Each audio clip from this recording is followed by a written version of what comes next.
What is going on, everybody? I go by Philly Mike, host of the Philly Tall podcast, but we are back with Battle Birds podcast. Couldn't do it last week. Both me and Gate were on the road.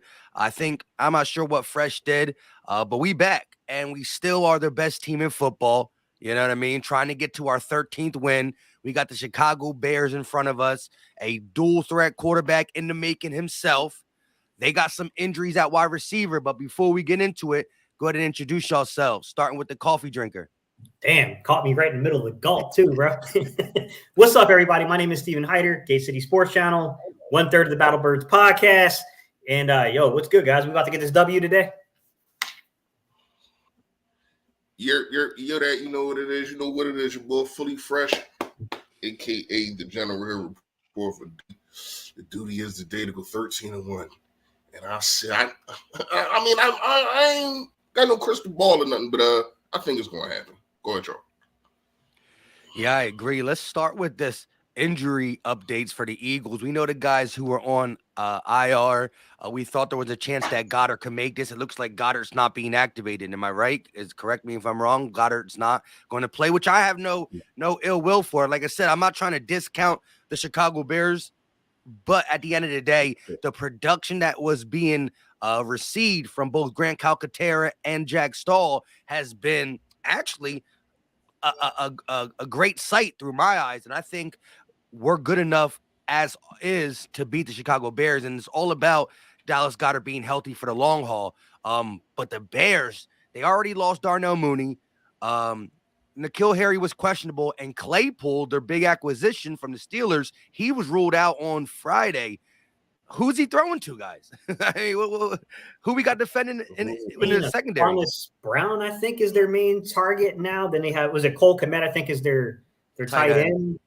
I be real with you, this is very, very much in the Eagles' favor in terms of that. I think the thing you got to be careful about, and no, you don't want to get too cocky anytime you play a team, because it's the NFL. Crap can happen.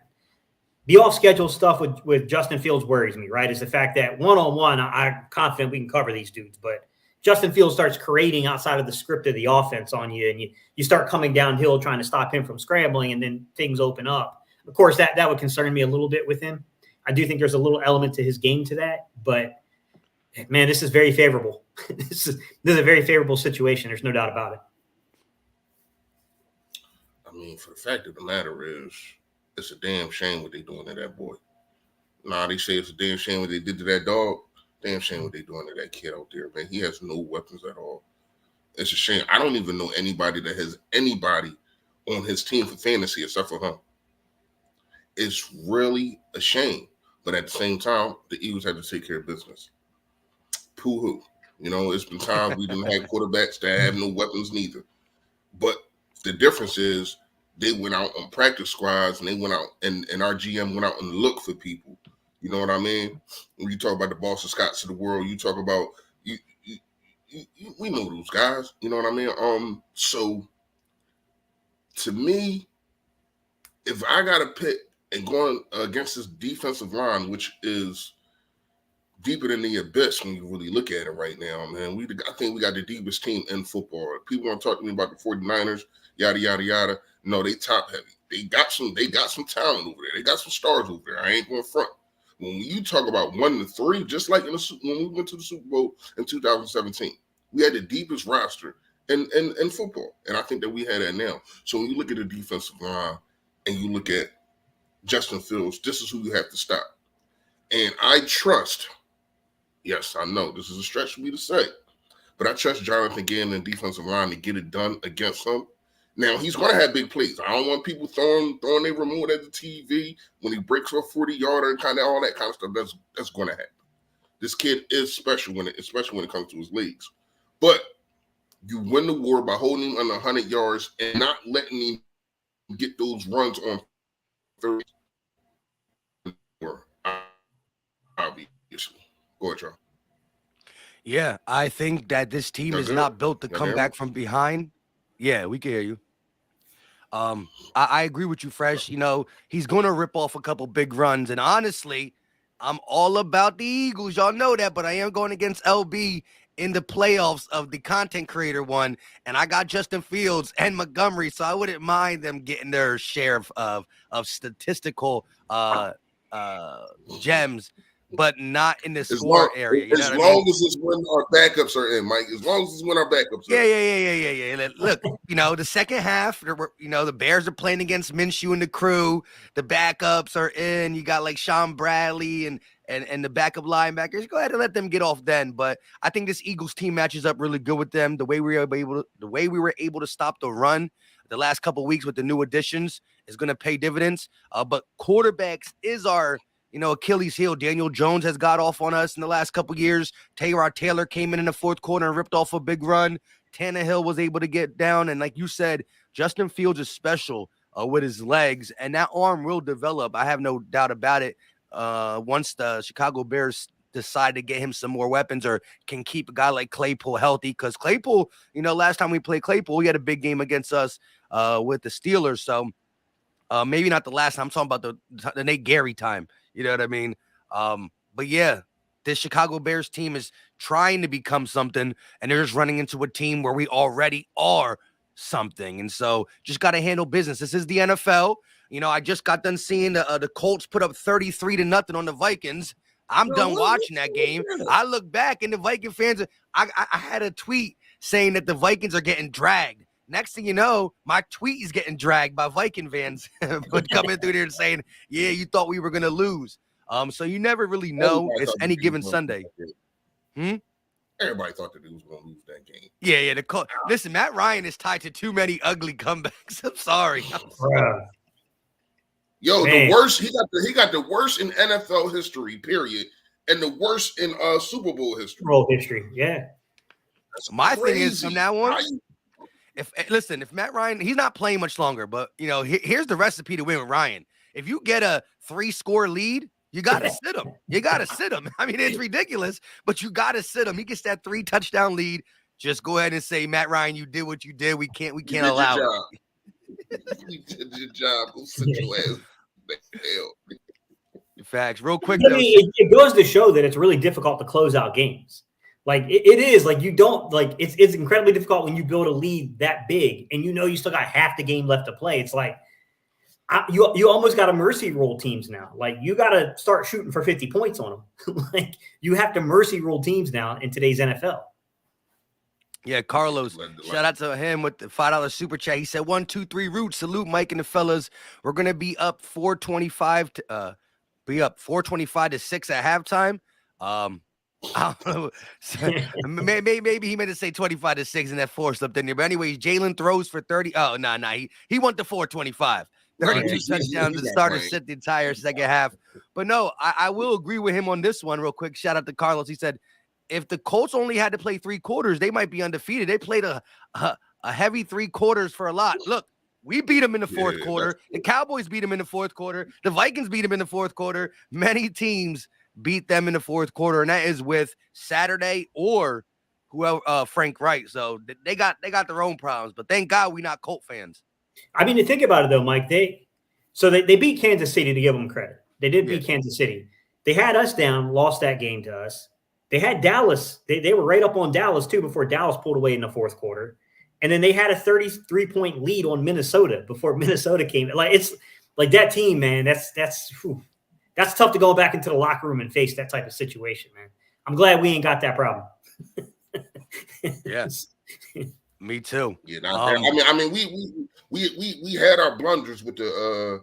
I remember what was that 2018 with the it was the Titans came back on 17, and then the Panthers came. I think it was back-to-back games.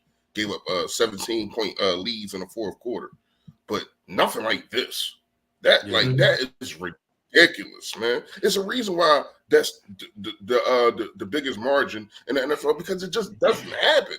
Yeah, you know the crazy thing is, and the crazy thing, and when in today's world, it's different, right? Think about it with social media, talking so much trash in front of millions of people as a fan, right? Like Colts fans who are on Twitter had to be tweeting like, dang, this is a wrap. If only we were this good the rest of the season and blah, blah, blah. Could you imagine? I do the live play-by-plays. Could you imagine me doing a live play-by-play, being up 33-0 at halftime, like relaxing on the stream, talking so much trash to sit there and watching the next 30 minutes of football. The script flipped so much. Like, I couldn't fathom being in that situation. And shout out to Bon M. He said his dad is a Colts fan. Hey, check on him. Definitely Can't check do it, on Mike. him. I've never had a viral video, but I would be part of a viral clip if that happened.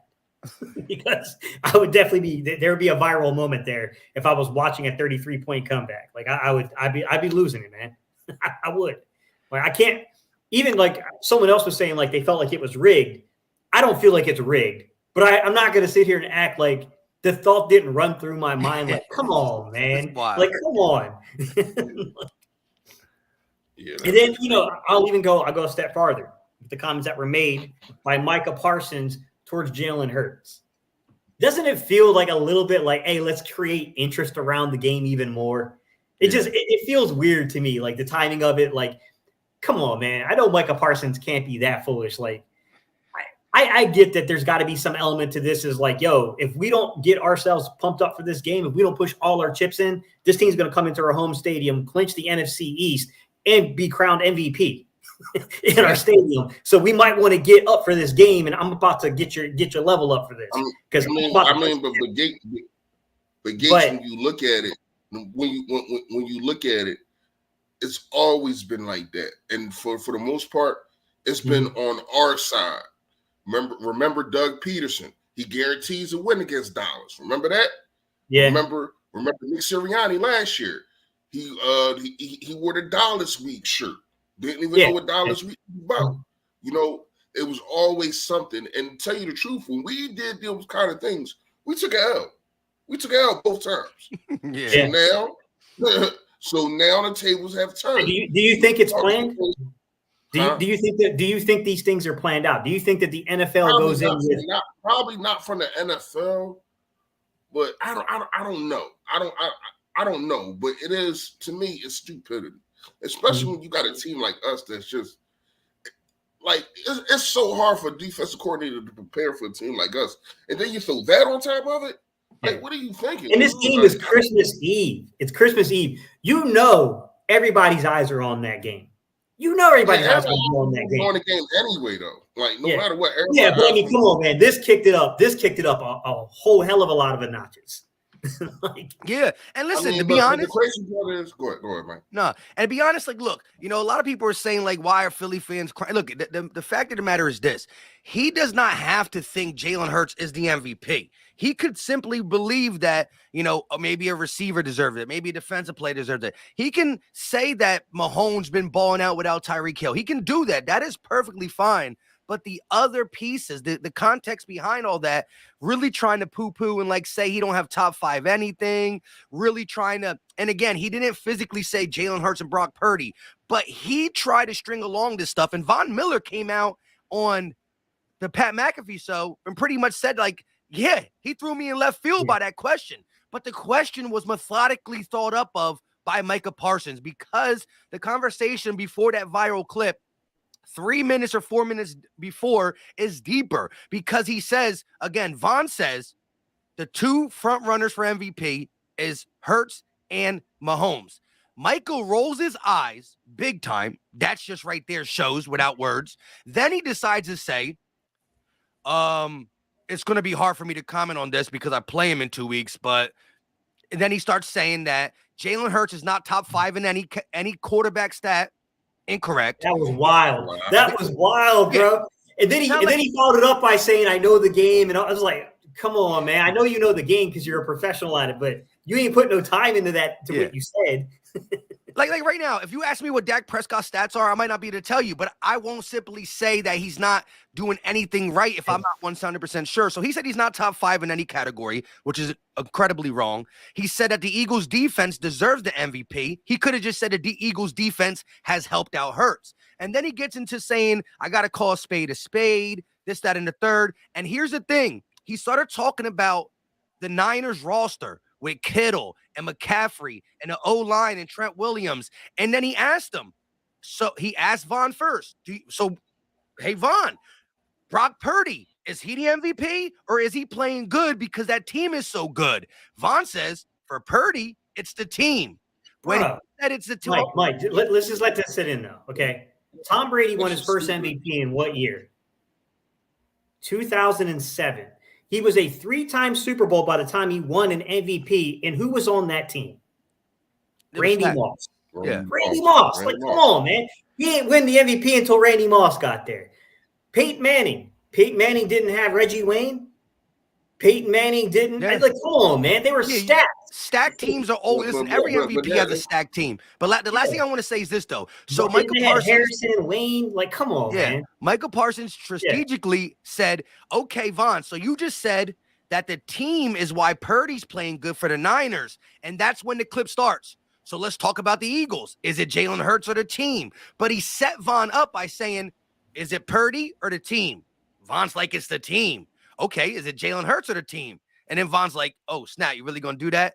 I just called him the MVP alongside of Mahomes, and then that's when all that trickle-down effect and the viral piece and all that. So on that topic, can you see a situation like there was in 2003 where Steve McNair, which, by the way, Derek Mason had a 1,300-yard receiving season that season.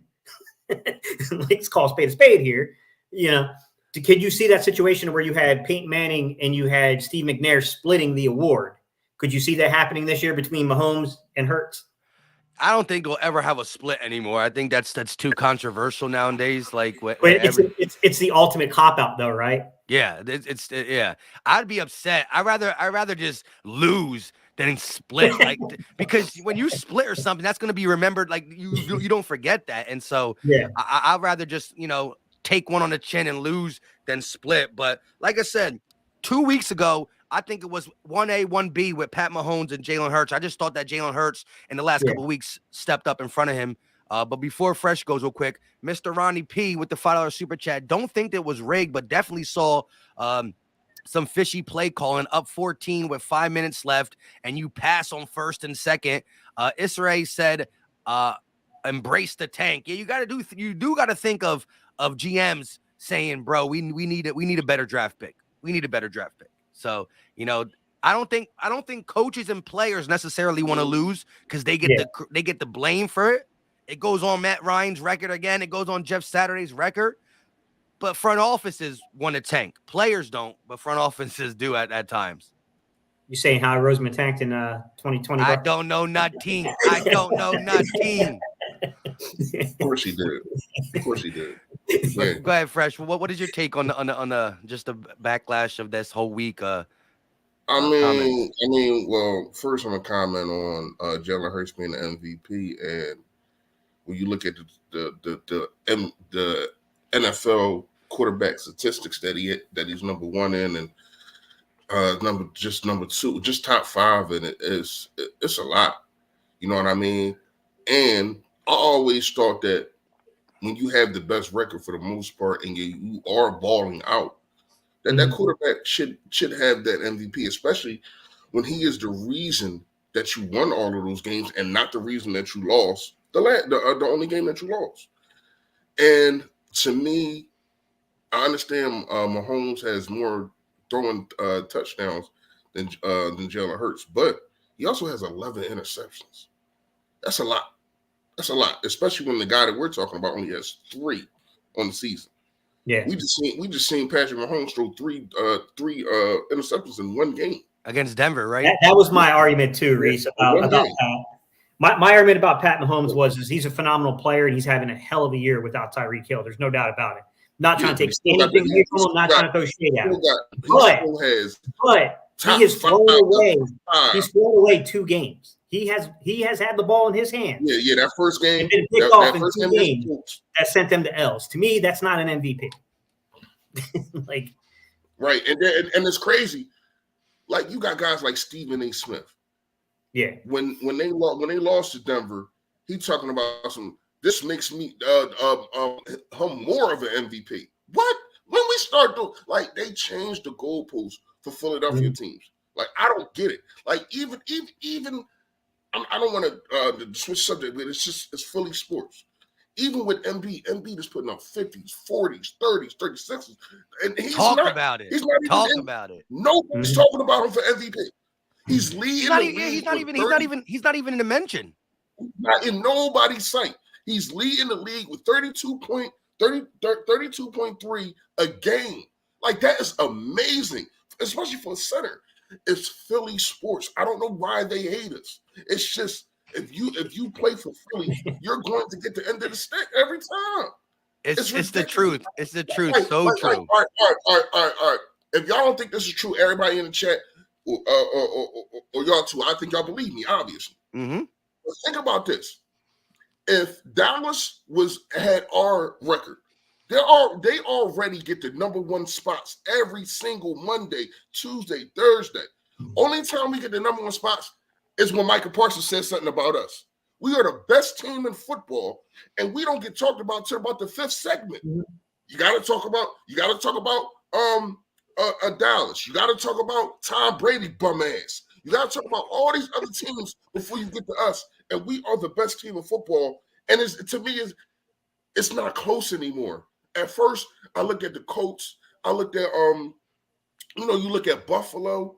They had a showdown with Miami. I don't even know who won. I fell asleep. I ain't gonna lie. Buffalo game-winning drive for Allen. He said I fell asleep. Touchdown.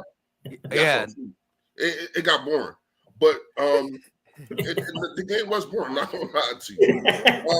Then they talked about Miami. They're not there. Then they talked about the other AFC team, man, Cincinnati. It's just like when you look at these teams, nobody has been just straight in tunnel vision of winning but us.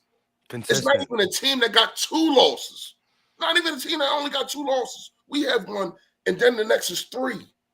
So to me, man, it's ridiculous it's really, really ridiculous how the national media looks at Philadelphia teams or Philadelphia players. Because if this is Patrick Mahomes, same record, same stats, yada, yada, yada. If this is Dak Prescott, same stats, same record, he would be the unanimous MVP.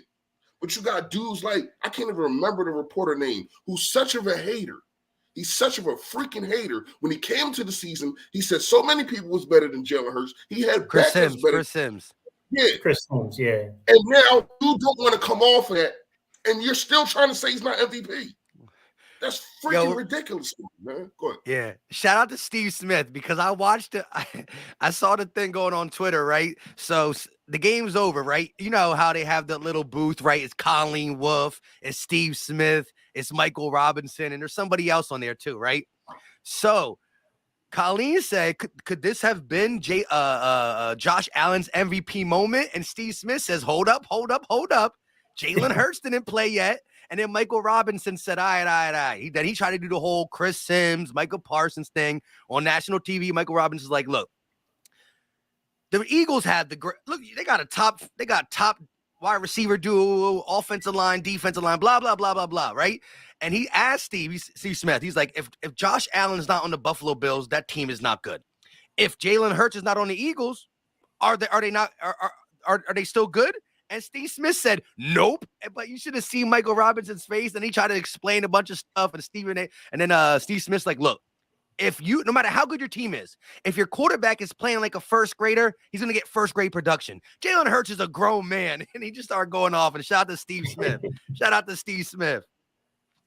But you know what kills me, Mike, is I'm gonna keep going. Kurt Warner didn't have Isaac Bruce and Torrey Holt, Marshall Faulk. There we go. I mean, that wasn't the greatest show on turf the year that he won MVP. Every MVP got their guys, man. Like even even though I don't think he deserved it, in 2017, 2018, Tom Brady, he had a hell of a team, man. The Cooks had over 1,000 yards. You still had, I think he had Edelman and still had Amendola, and he had Gronk. So, and then their running game, I think was like number 2 in the league that year. Mm-hmm. So, I mean, when you look at it, yes, your team, you need help. Now, it's crazy how 1 week people say, wait a minute, Reese, hang on. You're telling me you can't win MVP with Jalen Reagor at wide receiver? Nah, I mean, Kirk Cousins ain't gonna do it. Kirk Cousins ain't gonna do it. But look, but when you look at it, it's crazy how the media just switches up and they don't even know that they be switching up, just saying anything. I don't think that it's too many teams and too many players to watch. I don't think that they watch 4 games of everybody. You get what I'm saying? Like they'll say something like, "Oh, Philadelphia, they can't stop the run, yada yada yada." But that was in the beginning of the season. When you look at it, we just faced. They're just 3 weeks late on that. Yeah, we just faced Jonathan Taylor, Saquon Barkley, and it was somebody in the middle of that. Oh, Derrick Henry. How about that? Do you know neither one of them had 100 yards? And when I say 100 yards, I mean combined. Combined. They didn't have 100 yards combined. So to me, it's like the media, you don't even know what the hell. I'll be wanting to debate them so freaking bad when they be talking crazy about it because y'all don't even know what y'all talking about, man. Correct. Man. They think that they hold it because they got to watch it from, no pun intended, a bird's eye view, right? Because they got to cover all 32 teams. Mm-hmm. Yes, there was a large portion of the season where we were complaining about the run defense. But if you're sitting here in if you're sitting here as the the Eagles were coming into the Giants game and you're a national guy saying, well, the Eagles are going to get beat up by Saquon, or like you said, you got to update your resume. You got to update your research because teams don't stay stagnant. You still got to do this work. And sometimes when you talk so much, you forget some of the things you say. So it's, you just contradict yourself too much. I mean, I remember Stephen A. Smith talking about Jalen Reagor's going to step up for the Eagles. This was 2 weeks after we traded him to the Vikings. He was like, they got A.J. Brown, they got Devontae Smith, and I'm thinking that Reagor's going to have a breakout or a step-up season. And this was not the next day. It was 2 weeks after we traded Jalen Reagor. I'm like, Stephen A., we don't got Jalen Reagor no more. What are you talking about? So, again, they got to do so much. It's more what people watch that show for is, the hot takes and the back and forth and the rah-rah stuff. You're not really going to get the nitty-gritty from them shows, you know what I mean? Especially. And he just said on Wednesday that he don't trust the defense. We got guys like Avonte Maddox out. Dude, he just came back last week. Like it's like, you don't just stop. Just stop it, man. Stop it. Yeah. Back to this Bears game, though. I forgot we were there for that. we're back to this Bears game, though. Looking at it again, I think what we have to pay attention for is, yes, the tight end Clement or however you ever say his name, is pretty good. But again, I think that if there's a recipe for the Eagles to fall behind early, it's Justin Fields, the RPO, and David Montgomery running the ball. Even though we've been great against the run, maybe we're focusing a little too much and over preparing for Justin Fields, and the running back gets off on us. But again, in order for them to stay consistent with the run, they got to keep the game close. If the Eagles come out and do what we do in the first quarter or the second quarter, get into an early, 10-point, 14-point league, they got to abandon their thing. How do you feel about that? Like, what's the scenario besides just not playing our brand of football that the Bears really do come out and just ball on this defense? Ball control. It'd have to be ball control. Your best defense is to keep Jalen Hurts on the sideline. Yeah. You don't want that offense to put you down double digits. That's really going to be the key to it. If I had to give like one general concern, this is one thing I think the Eagles have struggled with at times. I do think that it's so tough, man, because we completely, absolutely shut down Derrick Henry. But when you go back to that Green Bay game, they were kind of getting us a little bit in the running game, if I'm going to be honest about that. Dylan. Situation there. Yeah. Dylan did. That's a bigger back. Montgomery is not quite Dylan, but he is a physical contact bounce back. I'm curious what they do. Like, do you stay dedicated to the run? Do you try to work off of RPOs with, trying to zone read us like that with, Montgomery, with Justin Fields? You don't really have anything at receiver to really scare us. I just got a feeling the Eagles are going to play 8 guys in the box today. I know I would. Yeah. I'm way more concerned about Fields beating us than I am any of their receivers. I'd probably play 8 in the box personally. I mean, if I get beat over the top, then hey man, all you can do is just clap up Fields because it had to be a heck of a play. Like, yeah, by Fields and the receiver, and it's not likely to happen again and again and again. So I wouldn't even abandon it. Like, look, it is what it is. They throw a 40-yard touchdown pass over the top, and Bradbury gets beat 1-on-1. I'm still going right back to that play.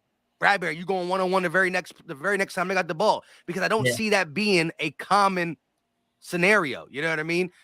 It happens once, cool. It is what it is. But shout out to Jamel Richardson with the $2 super chat, and he's speaking facts. Jalen Hurts, clear as the sky MVP. I'm with you on that. hey, you know how it goes, bro. Jalen, the system hurts, don't it? Yeah. Love it. Jalen, the system hurts. Don't it? Don't it? Exactly. You got to spike the ball on him. Yeah, that's funny. That system thing is funny to me because it don't apply to nobody else.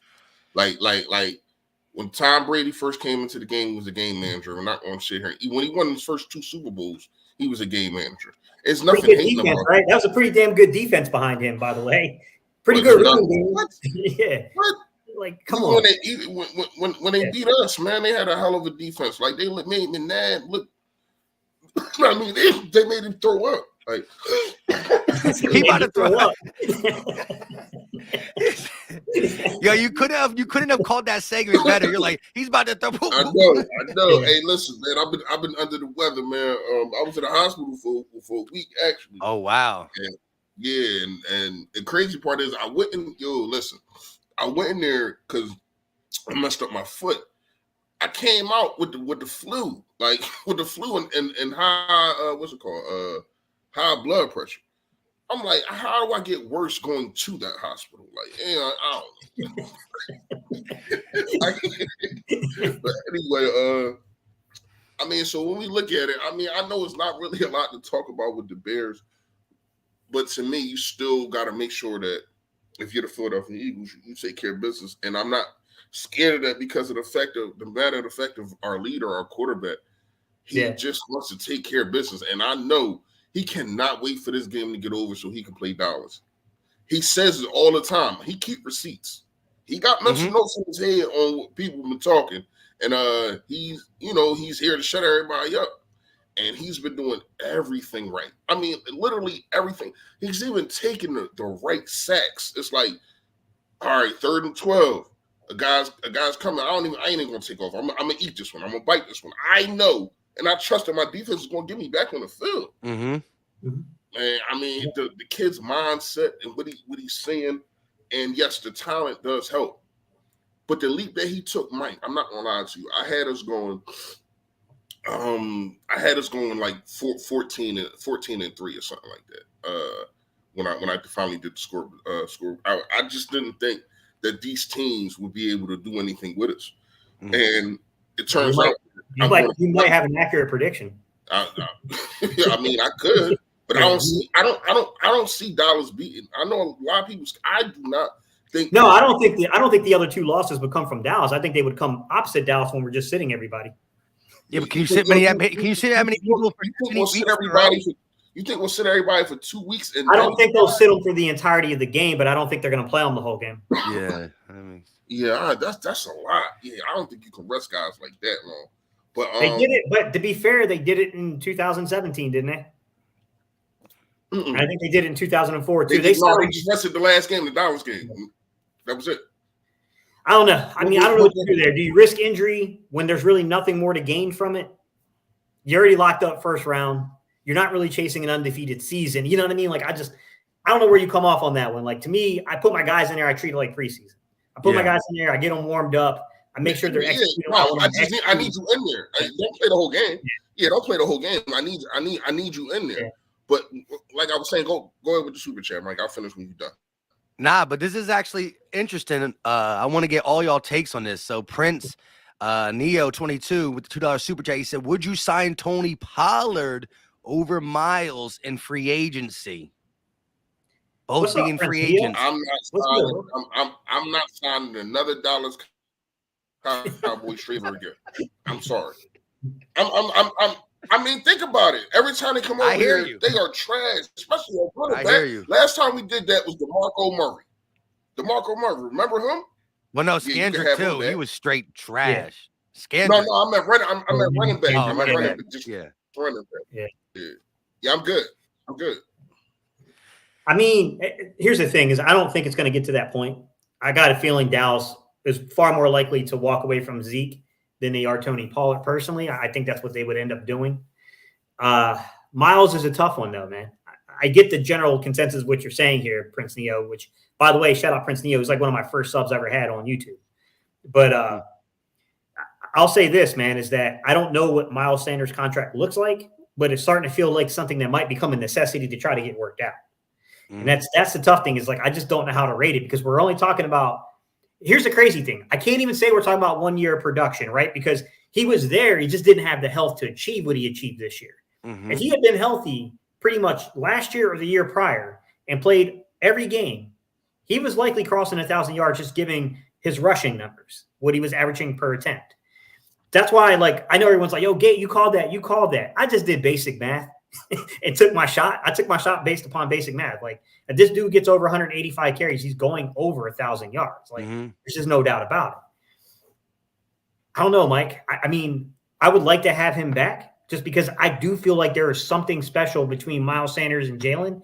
I think those two together are incredibly difficult inside of that zone read. I think those two guys are incredibly difficult to defend in that. But everything has a price. Correct. Everything has a price. I'm for it until I hear a certain number. Then I'm like, whew. I mean, Hunt. There's some other dudes. I mean, there's going to be a lot of free agent running backs, and my take on this is this. I'm not going to – listen, if Miles Sanders walks, it's because this is the amount of money we're going to pay and we're not going over it. So if Tony Pollard – my thing is this. If you're telling me they both will take this much money, I'm taking Miles over Pollard. Yes, Pollard runs tough. Now, again, if you're saying Pollard will take a cheaper payment than Miles, then that factors into who else in free agency could we get. But if you're telling me they're both the same dollar, I'm taking Miles. Again, Gate was right. Anytime, it's always been two words, health and opportunities. And he said it, he's gotten it, and it's paid off. Real quick, Dank Burrito with the $5 super chat. Kurt Warner said he was called a system guy too. He also said he sit Micah down and asked what throws from Jalen are because of the system. Exactly. The actual throw that the ball that leaves his hand is not leaving any better because of what Kelsey did or because of the route ran. Well, I mean, if a guy's wide open, a guy's wide open or a guy's got him on his hip, the ball placement is the ball placement. You know what I mean? Yeah. And Jalen Hurts' rookie season, the problem with Jalen Hurts is he wasn't a system guy. He was playing outside the structure of the offense. He was playing off schedule. So now that he's playing on schedule within the structure of the offense, now he's being backhanded complimented as being just a system guy. And it's like, well, come stop the system. Come stop the system then. Because and that's the biggest thing, right? Because this is how Chris Sims worded it real quick. Chris Sims worded it like this. Jalen Hurts couldn't even play Nick Sirianni's system, so they had to implement a system that Nick Sirianni never did. I said, okay, how do you even hear that as an insult? For the simple fact that you're saying that a coach who never did this system is running it because of Jalen Hurts, and it's the best system in the NFL, most points per game, top 5 in yards per game, this, that, and the third. So the coach didn't know how to run the system. He's doing it for Jalen, and it's the most successful system in 2022. Like, I don't even understand that. You're saying he's limited, that he can only run system. Well, guess what? Until you can stop the system, there's no need to try to play West Coast or vertical or this, that, and the third. We gonna run the Jalen system. I was so tempted to launch a merch line. I was so tempted to do this upcoming week. I was about to create a merch line where I was going to make a blue T-shirt that said Aikman is a system quarterback. I was so tempted to do it just to troll. I was so tempted to do it, bro, just to troll. But then I was like, I'm not going to do that to my boy Jay Tuck because we going live together next weekend. Yeah, that'd be funny. I ain't going to do it. I ain't going to do it. But I felt like doing it just to troll. Hey, I ain't mad. Jung Money with the $2 super chat. We'll let Fresh go first. Scale 1 to 10. Do we have on a dynasty potential? Scale from 1 to 10. Fresh, what is your take? Where are you ranking a potential Eagles dynasty from 1 to 10? You got to at least win one Super Bowl to ask that question. I'm sorry. I love the question. I get it, but I don't know what this team is going to look like. We got to understand we got so many 1-year contracts. It's like 2017 kind of like, and everything is meshing, everything is coming together. If you would have asked me that question in 2016, 2017, 2018, I'd have probably told you, yeah, look at what the hell we got going on here. But then I got to look at the business aspect of things. I got to look at our GM, Howie Roseman, who is always trying to save a dollar. You know what I mean? So he's trying to figure it out on bringing new players in and saying it ain't the players, it's us and who we put there and yada yada yada. As long as his offensive line and defensive line is stacked, we should be good. That's how their mindset is. Now they have been better at bringing in talent. You see what they just did with draft. Even though you draft the Rhaegar, you double down in the first round and you draft Devontae Smith. You get AJ Brown. I don't know what the hell the Titans was thinking, but thank you. So sorry, GM, for the Titans, you got fired. To me, I don't even think that if it's not a home deal, Howie Roseman is not even going to sneeze at a contract of Miles Sanders. He's not giving Miles Sanders top 5 running back money. Period. That's not happening. I love what Miles Sanders has been doing, but let's keep it fair. Let's keep it tall like City Hall. This has been 1 year out of his contract that he's been performing like this. Now, his rookie year, he was the shit too. But like this, it's been 1 year. So Howie Roseman got to take all of that into consideration when you look at it. Not just year, but also the 2 before that also. So, and to me, that's fair. That's fair. I can't just give you money off of 1 year. And I seen what you did 2 years before that. I seen how many times you put the ball on the ground 2 years before that. So, I mean, I don't know, man. I don't know. I look at it differently when talking about a dynasty. If these are all young contracts and these are all young guys and you just sprinkled in, like, if you just sprinkled in the Josephs of the world and the Sues, but we're talking about other guys too. We're talking about Fletcher Cox on a 1 year deal. Yeah, you're right. I mean? Yeah. You're talking about Hargrave on his last year of his deal. You know what I mean? Like Brandon Graham. Who knows what they're going to do with Brandon? It's so many things that we're probably going to have to reevaluate and refill after we win the Super Bowl this year. Because I think that we win the Super Bowl this year. Well, yeah, and that's where I start. I can only go as high as 5 in the middle because dynasties are hard as heck. We only seen a couple to even in the whole grand scheme of the thing, and it starts with winning the Super Bowl and then recuperating or keeping the same guys and continuing to build. So the highest I can go is a 5 because the task ain't even complete yet this year. And as Fresh said, there's a lot of guys we got to get. Sater's, really maybe 7 super important people, 7 or 8 or 9 important people. You might only get 4 or 5 of them back, 4 at the most, maybe. So you got to pick and choose, and it's going to be tough. But real quick, let's get these couple of super chats out. Delonte Shingler with the $2 super sticker. He said one up. Go ahead. And Mike, not gonna lie to you, most of them is on the defense. I mean, you got Bradbury, C.D. Gardner-Johnson, the defensive linemen I just named, Kaiser White, Edwards. That's like, and Epps been balling. Yo, don't say he was putting. Where he get that from? When he start hitting like that? Like, he does. He hit. He's been good in the box all year. He just coverage has been. No, I'm talking about laying the lumber down. He's been laying the lumber down, man. Yeah, he's been one of the higher graded box safeties on the year, to be honest. Yeah, he's definitely he's definitely hit. And listen, that hit against Treylon Burks, I think it was actually more clean. It just was really hard. It wasn't like helmet to helmet. It was shoulder, but it was hard. I think it was clean. Yeah. Epic Adventures. So can I ask you a question before? Go ahead. My bad, Mike. Go. Nah, just Epic Adventures with the $5 super chat. Nah, yeah, you got it. You got it. I just wanted to ask real fast how y'all feel. We only bring it in 2 safeties. Now that we've talked, there's only 2 safeties getting dressed today. Mike Epps and Kayvon Wallace. Now they brought in Anthony Harris, but I don't know. He's doing the squad, yeah. Really what about Shaq Tashere? If one of them go down, we're done. Josiah Scott can play I'm safety. pretty sure Josiah Scott's going to play over the top as a coverage safety, to be honest. He did a little bit against the Giants. He was playing safety a little bit. Yeah, I'm trying to think, do we have anyone outside of Josiah Scott that has any experience doing it, though? And I don't know that we do. Yeah, but I mean, you're not going to move your starter. You're not going to mix that up.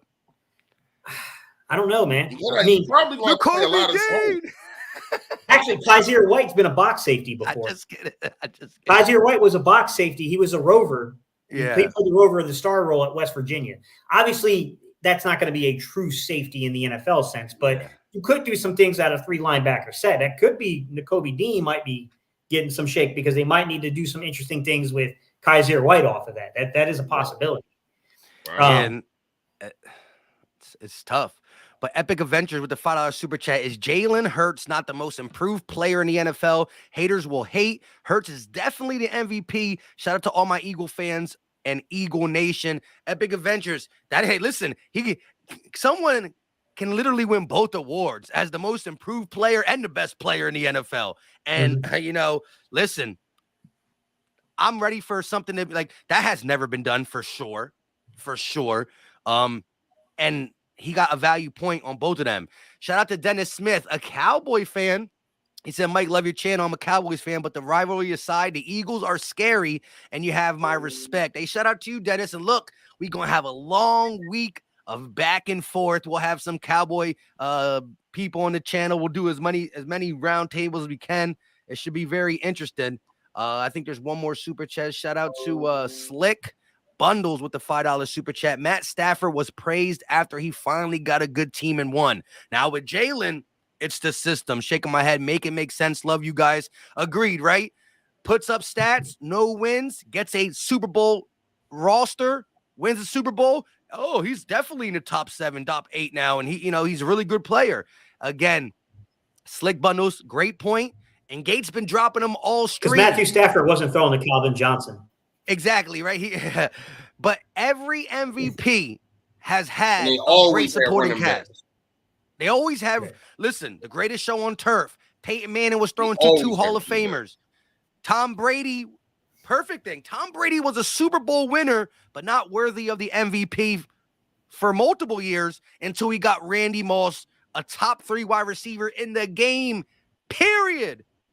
With Bill Belichick and this, that, and the third, and he won the MVP. And let's not forget the last 2 MVPs went to who that lost who? That'll be Aaron Rodgers that lost to me the best wide receiver in the game and Devontae Adams. And then what happened? No, he's not even in the MVP. Like not at all. Yeah, not at all. All right, so listen, we got 511 people watching. Shout out to Eagle Nation. We are live on 3 channels, the Philly Talk Podcast, Gate City Sports Channel, and Philly Freshest Channel. Make sure you hit that like button wherever you're watching it. Make sure you also check out everybody else on the panel. We all drop Eagles content different times of the day, different topics, sometimes the same, but we cover the Eagles. We do this every week before the game, except for last week. A little busyness came through, but this is what we do. Show love to all the Eagle content creators on here. The names are right there to the side of us. But it's about that time to do our, score predictions, offense and defensive player of the game versus the Bears. If you don't mind, I want to go first because I might have to get up out of here a little quicker. I'm gonna let y'all rock the stream out without me, and I'll be listening because I gotta make one run before the game, and I can always end it when y'all done through the StreamYard phone thing. And I'll be listening to y'all backstage because I don't want to crash. That being said, and I don't get to go first often because y'all be stealing my guys. Defensively, I think that they're going to try to run on us, so I want to go defensive line. I don't think there's going to be multiple opportunities for a pick. Actually,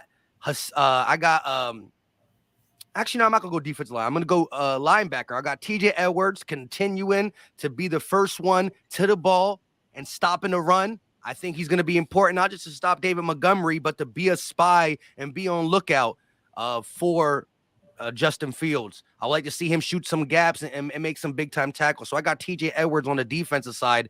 And on the offensive side, we didn't really talk about this, but the Bears, as much as they give up 4.8 yards to carry on the ground, they allow receivers to get their quarterback over 100 rating each time they target him. So I'm playing against LB. He got AJ Brown. I'm gonna need Devontae Smith to go off. He doesn't like the cold. I saw my man have the biggest hoodie I ever seen in my life that stretched over his helmet. But it's Devontae Smith's game on the offensive side, and it's also because I don't want LB to beat me. And he got AJ Brown. I can't let him go off. So I got that, and I got the Eagles dropping 31-17. That's my score prediction. All right, Mike, one more time. Offensive, defensive player, so I can keep track. TJ Edwards defense, Devontae Smith offense. Got you. All right, Reese, you want to go second since I went first last time? Yeah, I go second. I want to go with a linebacker so bad in this one. I wanted to go Kaiser White, but Mike took a linebacker. I was thinking Kaiser White too, but I went TJ Edwards. So I just wanted to say that real quick. I was thinking Kaiser White too.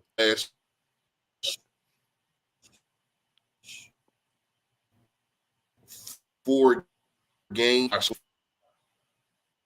Y'all can hear me? You're breaking in and out, but I can hear you. We good? Yeah. We good? Yeah, I can hear you. Give me a thumbs up. Y'all can hear me. Y'all give me a thumbs up. Damn.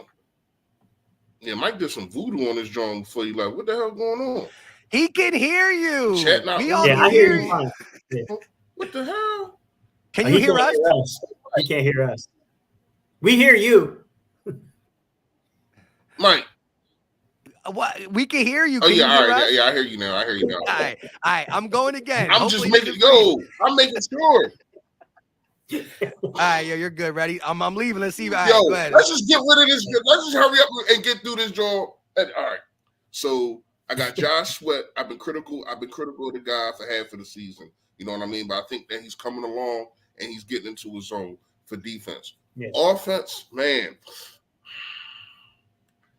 I ain't gonna lie, man. I'm gonna go a little bit left. I'm gonna go with our tight end, Calcaterra, man. I think that he is turning into a weapon.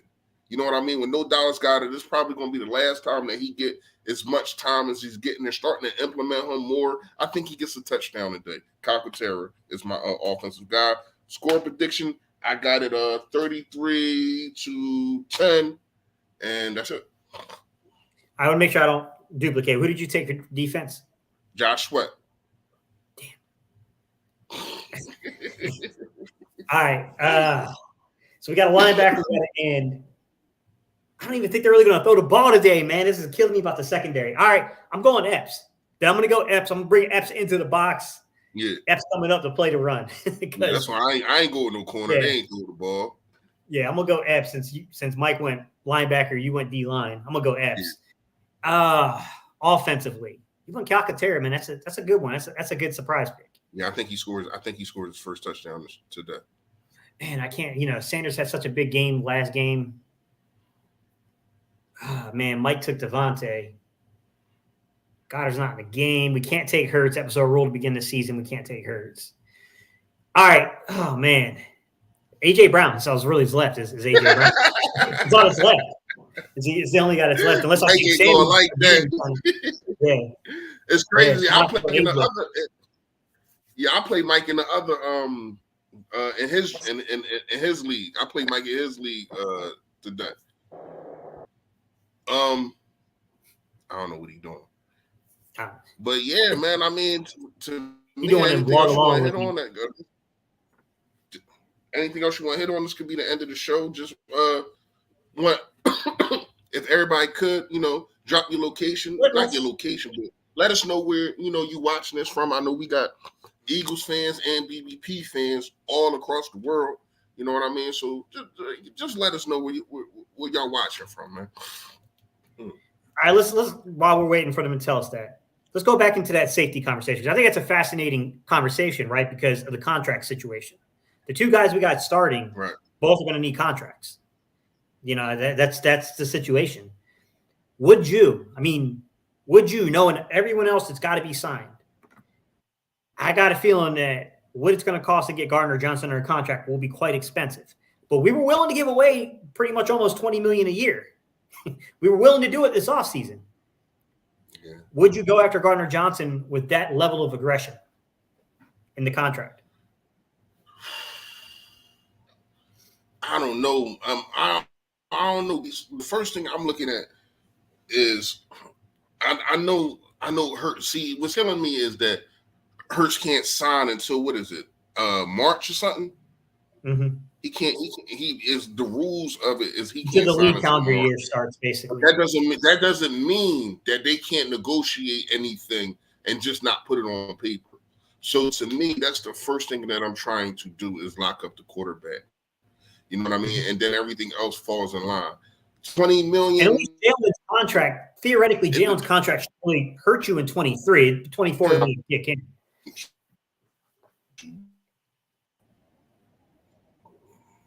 You said what? No, I was saying that at least Jalen Hurts' contract really wouldn't get you in 23. It really would kick in 24 is when you'd start to feel the effects of the quarterback contract. So at least getting him worked out wouldn't necessarily take away from what you want to do in 23. But I mean, that is an interesting conversation, isn't it, around Gardner Johnson? We know he's a good player, and we know that dude makes the defense better. But it's like we still got to get, are we bringing Epps back? How confident are we on Reed Blankenship? I mean, I thought the young man played really well given the opportunities, but there's a difference between looking good in 2 games and looking good over the course of the entire season. I'm not gonna lie to you. I'm looking at. I'm playing Bradbury before I play CJ Gardner Johnson. The outside is so important in today's game, and if you have 2 corners, you can do so many other things in the middle of the field with just not just regular guys, but guys like you said, like a Reed Blankenship. You have guys that can be serviceable. I mean, for real, since CJ Gardner been down, we haven't had really any drop off. And I'm not saying that CJ Gardner isn't deserving. I'm not saying that CJ Gardner isn't better. He's a baller. He's a baller. Yeah, he's a baller. But he also has, and I said this about 3 games ago on our pregame. He has been a product of being in the right spot at the right time. A lot of his interceptions has been tips. Yeah, but to be fair, some of that is his anticipation and eye work. Right. It is. Yeah. But what I'm saying is, it's not like other guys can't do that. To me, what Bradbury does is so much more important.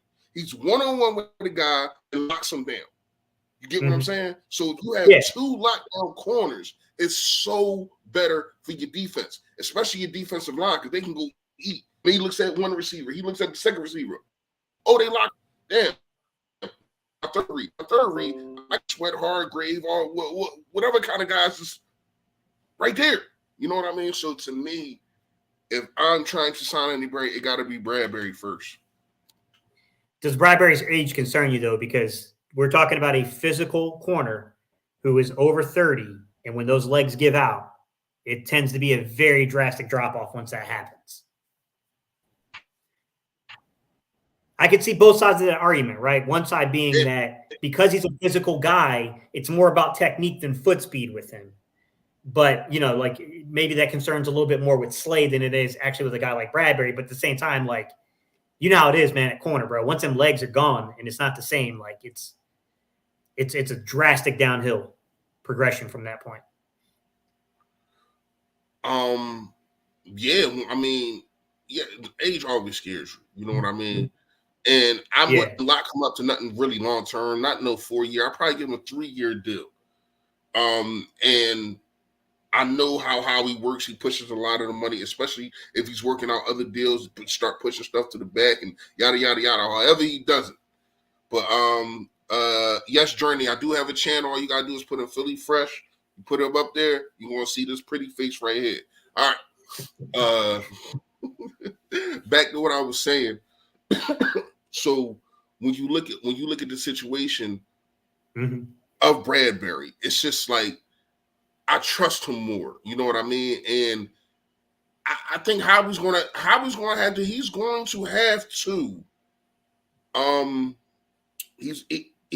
to have to find some corners in the draft. It gotta either be this draft or next draft, because Darius Slay's no spring chicken either. You know what I mean? So we understand that we had probably the oldest duo but we probably got the best right now. What would you see? This is a crazy conversation, right? Is that we have veterans along the D line, veterans inside of the secondary, and younger guys at safety, but dudes that are probably, I think Epps could be affordable, but I do think Gardner Johnson is probably one of the top 10 contracts at that position post this season, just based upon what he gave you in production. That's a tough conversation, man, because like you're not gonna you can't be right about everything as a front office, like, you know what I mean? Like, that's a tough one, man. We even got into the fact that Kaiser, well, you did kind of talk about Kaiser White's a free agent, TJ Edwards is a free agent. Like, I don't know how you identify. Like, for me, I kind of want to say, like, if you got young veteran guys, when I say veteran, meaning they're coming up on like what would be a second contract and not like a third contract, like not like BG and those type of dudes. But when you got young guys that are coming up on the second contract, I mean, I think I would give priority there personally, if I could. So like to the TJ Edwards of the world, to, you know what I mean? Like, if you can get something worked out with Epps, if you can get something worked out with CJ Gardner Johnson, I probably would go there. And then I think you have to pick your veteran. Who's the veteran? You know what I'm saying? Like, is it BG? Is it Hargrave? Is it Fletch? You know, is it Bradbury? Like, you have to pick what veteran it's going to be. You probably can maybe land two of those guys. It's tough, man, because like, I don't want to rule Howie out, bro. Howie knows how to work magic, man. There's something about how he knows how to work that magic. And I know there's two contracts that I'm pretty sure they're going to rework in the offseason that's going to free up cap space. I just don't know how much space will be created off of it. So who are the contract? Who do I think will be the contracts? In my opinion, the first contract you're going to see that gets restructured will probably be Lane. Yeah. I think Lane's going to get his 2023 figure is going to get reworked, in my opinion, just because of how massive that figure is. And then Darius Slay will have his 23 figure reworked too. Some of these guys have already reworked their deals in 22, but you're going to see that where they're going to pay him out. They're going to pay them money and say, look, we're going to prorate this into a bonus. Right. We're going to take some of your base salary, prorate that into bonus money. You're going to get the money up front. We'll pay it back in increments to the league. So I think that's the first thing they're going to do in terms of like making, it'll be those two guys. You'll see them rework those 23 figures. They'll probably roll over whatever cap they got left over from the 22 season. Reese, they'll probably go ahead and defer that onto the 23 season. So they'll save a little money there. Then you got to sign your guys, man. You know, you got 2 first-round picks. That's you know, those are expensive. You got a second-round pick. You know, you got to get those contracts under deals as well. I'm curious, man. Like, I would think that they were absolutely going defensive line at some point in the first round. That one seems like probably a very obvious one to me. That yes, we got Sweat. Yes, we got Hassan. Right. Yes, we just drafted Milton Williams. We just drafted, you know, you can use. Jordan Davis. You can use that. You can use that fourth. You can use that. You can use that fourth pick and get one of those guys from Alabama. What is his name? Anderson or something like that. Yeah. I think his name Anderson. That dude. Oh my goodness. You put him with this defensive line. Wow. But do you want to use that fourth pick on him? You know what I mean? Like, to me, he's worth it. I don't know how he envisions him worth it. That dude is a beast, man. He is a problem. He is a problem. So yeah, I'm definitely looking at looking at defensive line. I think if I were the Eagles and I'm looking at this, I would be trying to get an answer at corner post Bradbury and Slay. You have to have answers there. Because like you were pointing out, the reason you want to maintain Bradbury is that you know what this defense is if it is not comfortable with the corners. It is soft coverage, 8-yard cushions, every quarterback checking the ball down on you and driving the football, and you hoping you can turn them over in the red zone or hold them to a field goal. That's what the system is. So you got to have those dudes at corner. Now, I completely understand the thought process to say, like, hey, man, Bradbury's still pretty good. You know, the Giants – I don't think the Giants probably was – Oh, hey, God. Mike, you ain't I was going to bring it up. I was going to say something. Well, Mike, you Come on. Nah, don't do that. Don't do that, man. You're going to have Philly in all fairness, I kind of feel bad for him this year because he probably could have had a good year, man. Being in the rotation, and he probably could have had a good year. That's your boy, Gates. I hate That's to really say your it. boy. I hate to say what like Yayo. I get the humor in what he's saying, but it ain't ridiculous to think that they might try to rework something out with him for the death.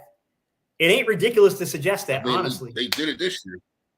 Yeah, I mean, it's really not ridiculous to think that they might do that. But, hey, Gates, is he going to be the first guy to go in the first round, not get signed to a second contract, and then get a veteran's minimum? yo, Reese, that might be factual, bro. You might be spitting facts right now, Reese. You might be spitting actual facts. That is very likely to happen, bro. Yeah. But that's embarrassing. Yeah. Yeah. I think that could happen. He's going to get the veteran. He's going to earn him at this. But it could happen. They can't. Very well they happen. can't.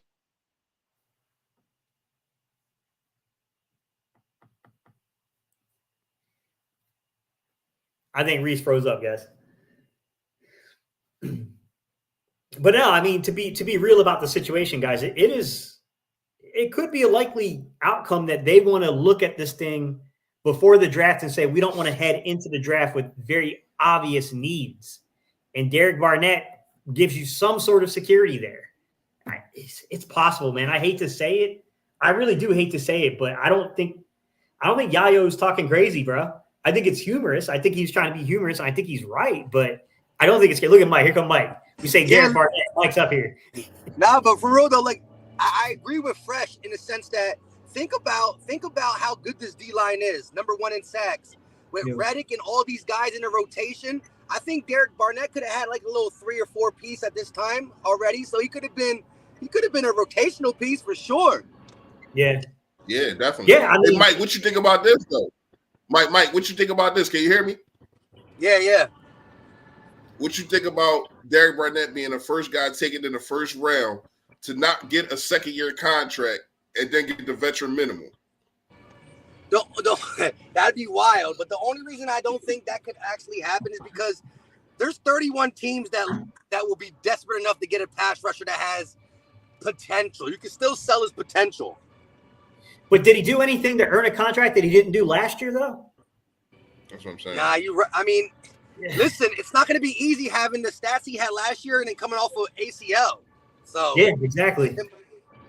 He might have to sign at least a veteran minimum 1-year deal to then hopefully prove something to get a contract somewhere else. So you might be right about that. Yeah. Hey, Dave Dustin, you got that fire hoodie. I just thought it was funny to have a guy had a veteran minimum contract at 26 years old.